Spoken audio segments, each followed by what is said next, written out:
Hello again, everybody. This is Rusty, aka William Robinson, aka Dr. Robinson, and I am the Blues Doctor. This is my podcast, The Blues Doctor Recommends, and we're glad you're here. You know, as the Blues Doctor, I like to tackle those questions involving healthcare that are messy or uncomfortable. The kind of questions that most other analysts don't really like to talk about because they don't fit their bias. On the other hand, I like to tackle those questions. I like to examine as much of the objective information as I can find out there before I try to come to a conclusion. And then once I've made that conclusion, I'll share it with you and I'll stick by it. I won't back off something because I'm being criticized for it. I came from a working class family, but I managed to make my way through college and then medical school and then a near 40-year career in healthcare in the US. During that time, I functioned as a physician, an administrator, researcher, academician, and multiple other hats. So I've had the opportunity to see the US healthcare system from a variety of different angles and levels.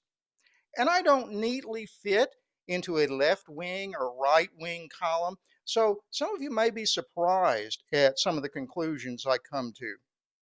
So, with all that having been said, please like and subscribe, share, make comments, hit the buttons, ring the bells, the thumbs up, all of those things, and we'll get on with it.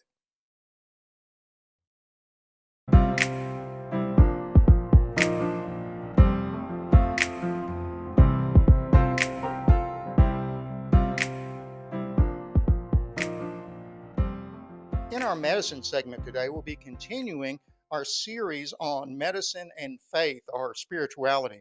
So far, we've looked at historical accounts, including some of the positive and negative outcomes that occur when medicine and faith intersect. We've looked back at faith healing and at religious training in medical education. Today, we're going to look at a recent controversial event involving spirituality, faith, and medicine. Specifically, I'd like to take a look at the murder of Brian Thompson, who was the CEO of United Healthcare, through the lens of morality and ethics in medicine. I won't go through the events in detail since they've been heavily covered in the news media.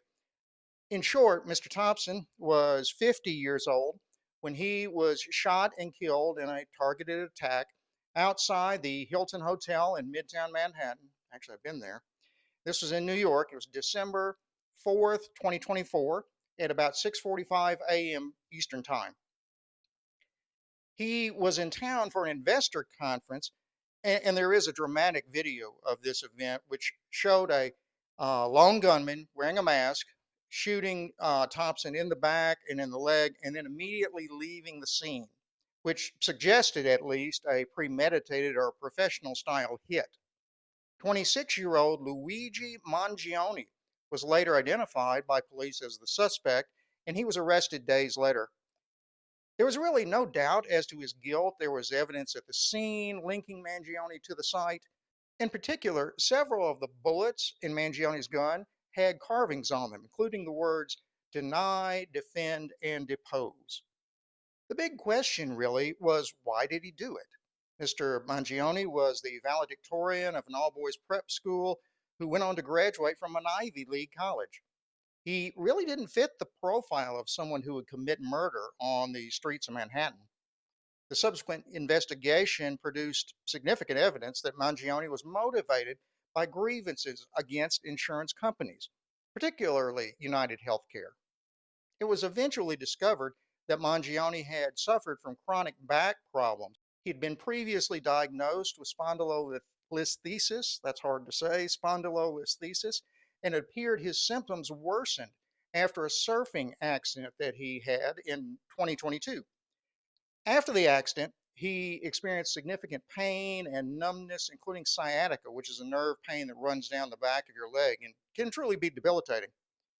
This is what led him to seek medical treatment. He was living in Hawaii at the time of the accident with a roommate who described Luigi as being a smart and accomplished engineer, but he also mentioned Mangione's spine issues, describing his spine to kind of misaligned, quote, and saying that the issues were so bad that dating or being intimate with someone was impossible for Mangione because of his back. Mangione left Hawaii in the summer of 23 to go through a back surgery in the lower 48. The roommate called to check on him after the surgery, and Luigi sent him pictures of his back, which the roommate described as very jarring. Luigi also texted him, "Will fill you in person back in Hawaii as soon as I can. I have to figure out some spine stuff here first."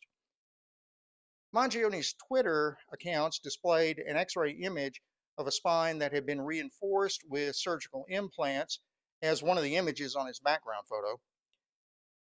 This X-ray depicted a spinal fusion operation, which is a procedure involving screws and rods to join two segments of the spine, addressing misalignment or other things that can lead to significant pain. Sometime after Mangione's arrest, an alleged manifesto he wrote surfaced online. It's short, as manifestos go, I guess, at only 262 words. In the document, Luigi addresses the federal government, informing them that he acted alone. He then provides a brief overview of his preparation for the attack.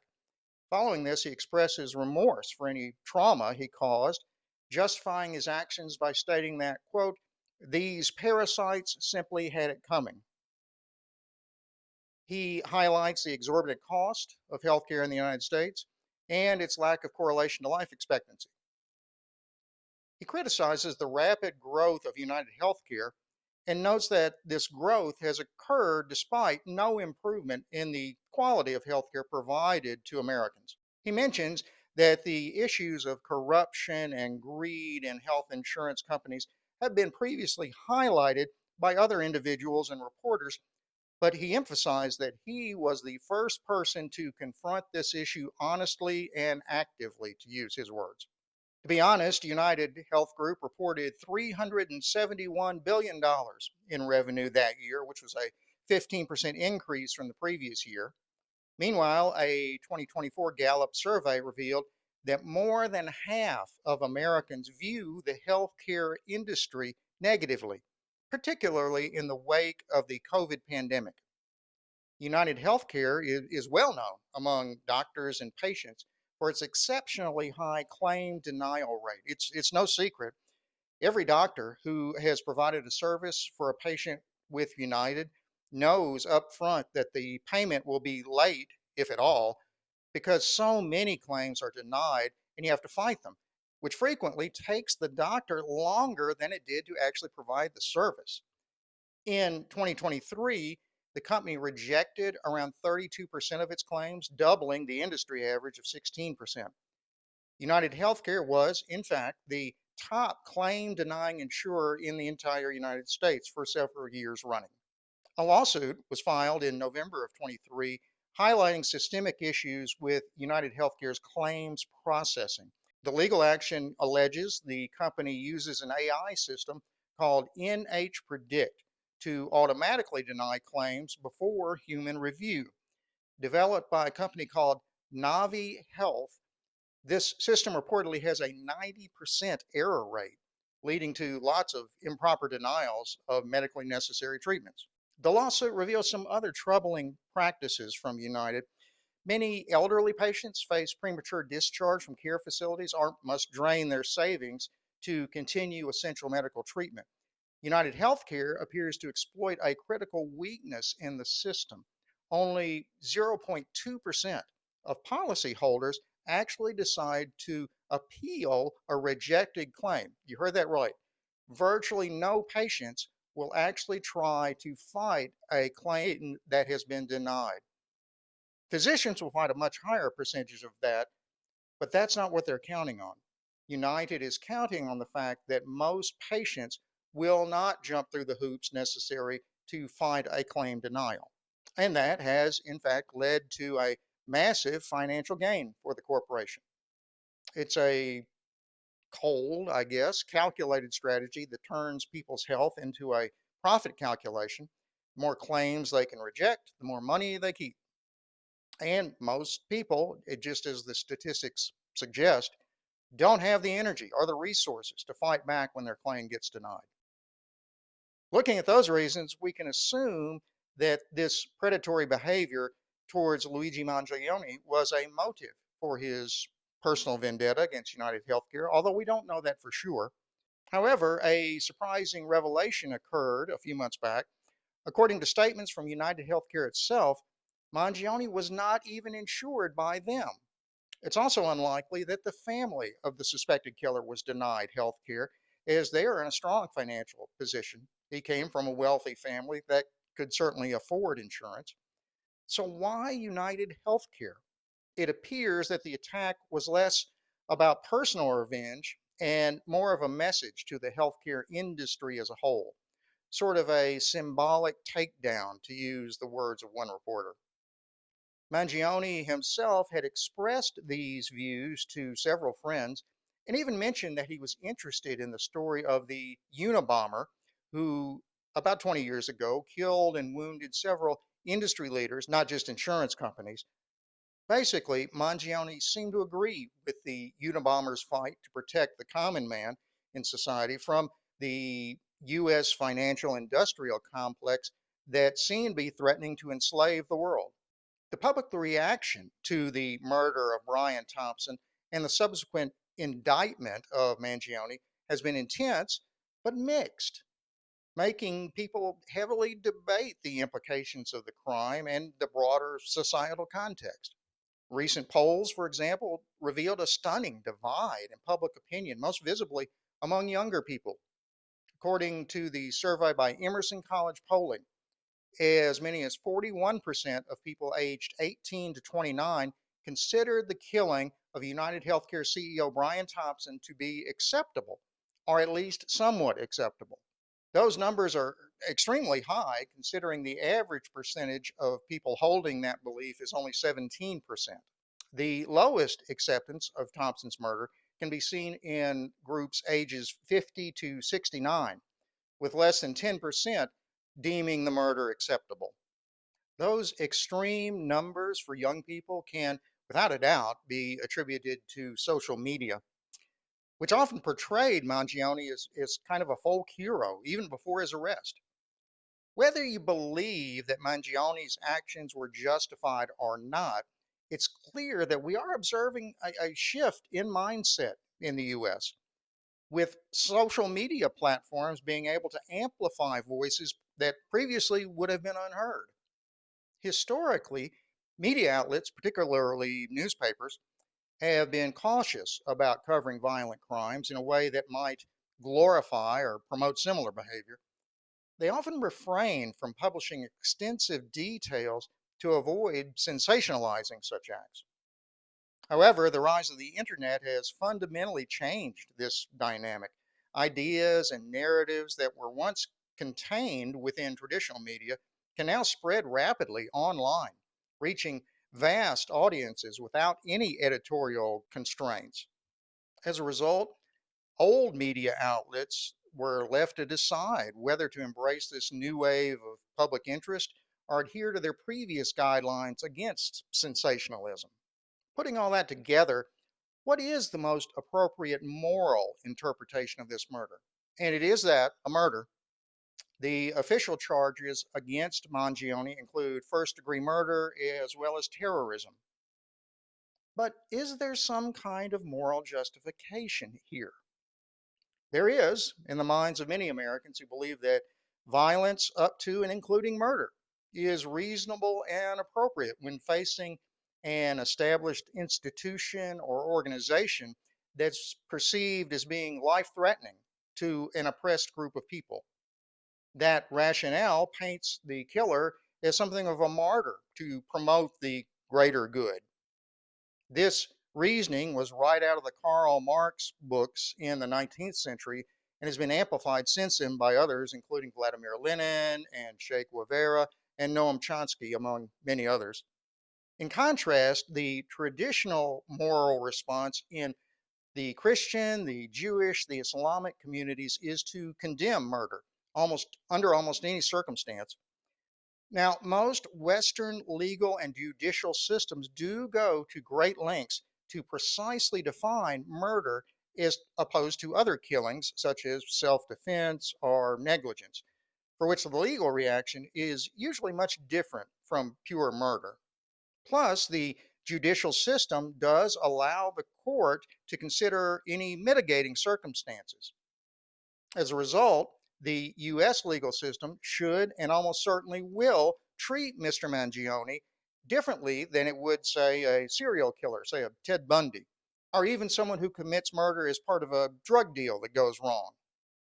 In my judgment, the combination of traditional Abrahamic morality and the Western legal process are much more likely to result in an outcome that is both fair and acceptable to the majority of the community.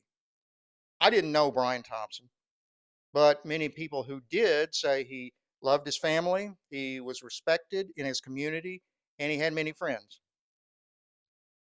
His work could and perhaps should have been questioned, although we must remember there is nothing legally wrong with it, at least at this point in time.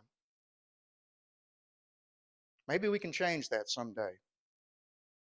As I've said before in this podcast, I believe the only way to fix, quote, healthcare in the U.S. is to get rid of insurance companies in favor of a single provider, something like Medicare for all. But Brian Thompson did not deserve to die. If he hadn't been CEO of United Healthcare, someone else would have. Luigi Mangione may have been morally justified in attacking the U.S. healthcare system. I certainly have done so. But he picked the wrong target to attack. I believe he should be held accountable for his actions, both morally and in a court of law. As always, if I've made any substantive errors, please let me know, and I'll do my best to correct them in a future podcast.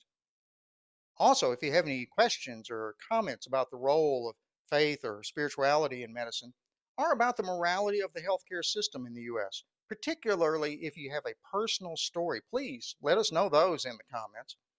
I read them all, and I'll answer you as soon as possible. I know many of you have strong opinions about your faith and about healthcare and morality, so this is your chance to let them be known.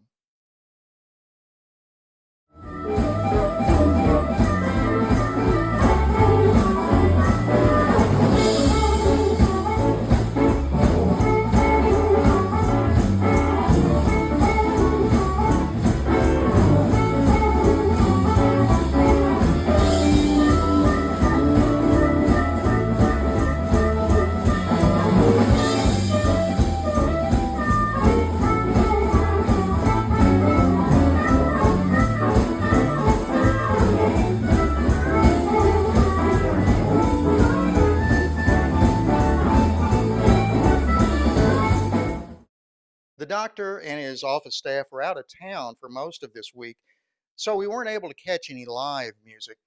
So here's something fun that I was asked to come up with by a friend of mine named Doug Hadjasek. Doug is from the Untold Radio AM podcast that you can catch on YouTube and elsewhere, and he is the producer of the television show Monster Quest, which is in its now, I believe, 6th season. Doug has a trivia segment on his show that includes audience participation and answering the trivia questions. But he claims, Doug does, over and over that these segments are not a contest, despite the fact that all the listeners treat it as a contest. When I won one of those, quote, not a contests last week, he said I should write a song with not a contest in the title. So I did. This is the first draft, and there's no video to it yet. So I want you all to write it down. This is the first public airing of Ain't No Contest, written by and performed by the Blues Doctor.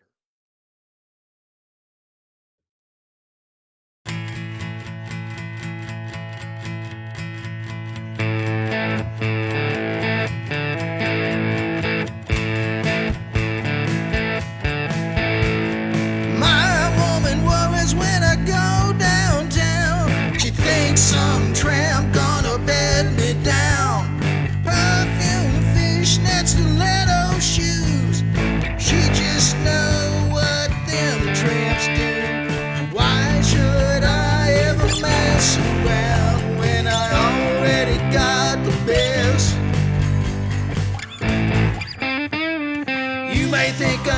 crazy, but it just ain't no contest.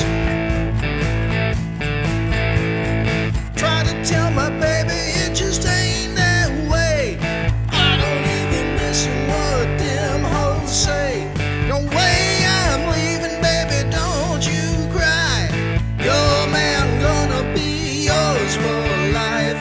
Why should I ever mess around when I already got the best?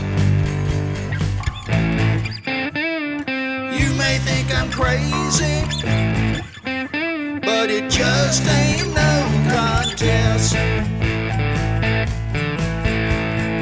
Maybe I'm a loser 'cause I walk the line. That's alright, mama, 'cause I feel fine. Don't worry, baby, that I might stray. I'll be with you every night and day.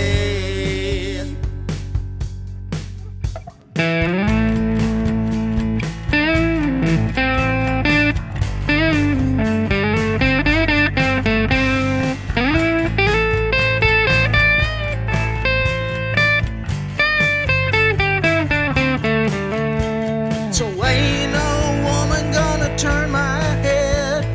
Every night, mama gonna share your bed. Don't worry now, 'cause you're the best. With you there, baby, ain't no contest. Why should I ever mess around when I already got the best? You may think I'm crazy, but it just ain't no contest. Why should I ever mess around when I already got the best? You may think I'm crazy, but it just ain't no contest.